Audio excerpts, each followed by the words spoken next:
Hi, I'm John Atack, I'm Sam Atack.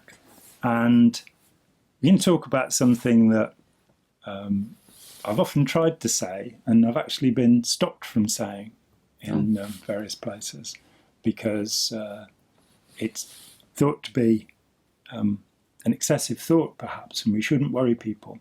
But my friend Yuval Law brought it up in passing when I was talking with him last week. And it was good to know that he'd come to this same idea. And here it is, very simple. Environmentalism is a very good thing. We need a sustainable environment in which we can all live. And whether we are creating global warming or not, it is happening. The glaciers are melting. The Greenland and Himalayan glaciers are melting at a tremendous rate. And that means that sea levels will rise. The Arctic ice cap is melting, which means they're getting warmer. So there's global warming taking place. Whether it's our fault or not, whose fault it is, whether it's that we've pumped, millions of tons of, toxic gases into the environment or not, don't know. Seems likely to me. But we need to do what we can to make the environment better.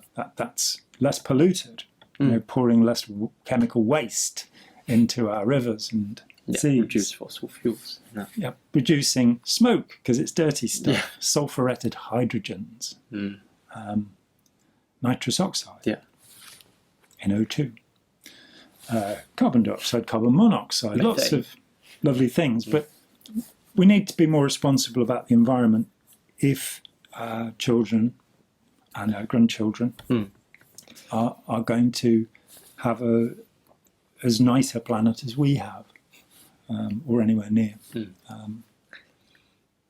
But I don't think that, as much as I admire Greta Thunberg and Sir David Attenborough and people who Jonathan Porritt, people who've been active for many years, trying to get people to stop messing things up, get the industrialists and the politicians to actually take responsibility. Politicians taking responsibility. It's a thought. It's not happened often.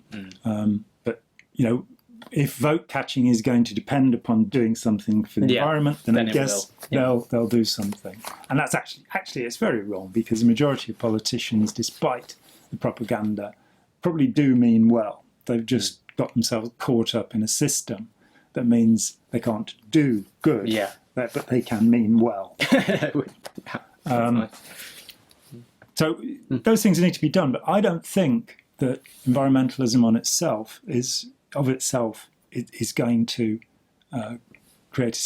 maintain a sustainable planet, because there's something we're doing, and this is what Yuval pointed out last week, which has bothered me for some years, which means it's impossible to do that. And the thing that we're doing is fighting wars. We have this tremendous hypocrisy that the 5 largest arms manufacturers in the world are all members of the Permanent United Nations Security Council, which is gone into in some interesting detail in Nicolas Cage movie Lord of War. You can see another aspect of it in The Night Manager, John le Carré's wonderful novel, which was a very good dramatisation of a couple of years ago, where a hippie turns into a weapons dealer. Oh, I've spoiled the plot. It's not really significant to the plot, frankly. So don't tell me off. But while we're still making all of these horrible, horrible things and destroying the environment by using, depleted uranium shells, for example, which were used in Iraq, white phosphorus, which is being used by the Israeli Defense Force, it's illegal things like this, which are being... The whole thing is that the environment is being destroyed by this. If you look at what's happened in Afghanistan, Iraq, Syria, they're taking out the infrastructure, and it is making it more dangerous. So I don't think that the environment is going to sustain until we get to be grown up enough to to stop fighting wars and to stop encouraging others to fight wars by providing them with weapons and lending them the money to buy the weapons. Yeah. Saddam Hussein, I think, had somewhere over £450 million worth of weapons provided to him free of charge by the British taxpayer because munitions manufacturers have guarantees provided by the government if they don't get paid. So, that is a bit, of a weird one, that. Yeah. And I don't believe that war is going to be stopped until people are persuaded that it's a bad idea. Yeah. And a large part of that is them not being persuaded to go and hurt and kill people and talked into it by the malevolent lies that have been used throughout history. We could, for example, talk about the cutting off of the hands of babies during World War One by the Germans. Now, the German army did do horrible things in Belgium in World War One. I am absolutely not denying that. But this claim was made that they were chopping the hands off babies. A member of parliament called Eric Ponsonby, after the war, wrote a book. There was a Belgian commission that investigated this, and there was an American commission that investigated it. They found absolutely no evidence. Eric Ponsonby found the evidence. He found the man who made the story up. And this man in British military intelligence thought it was tremendously funny that this had such an effect upon people, as he'd had many letters from people who wanted to adopt these handless babies. And he thought that was a laugh. What is called the first Iraq War, a public relations agency called Hill and Knowlton, one of the largest in the world, who at the time were also working for Scientology and were later legally assaulted by Scientology for dropping them.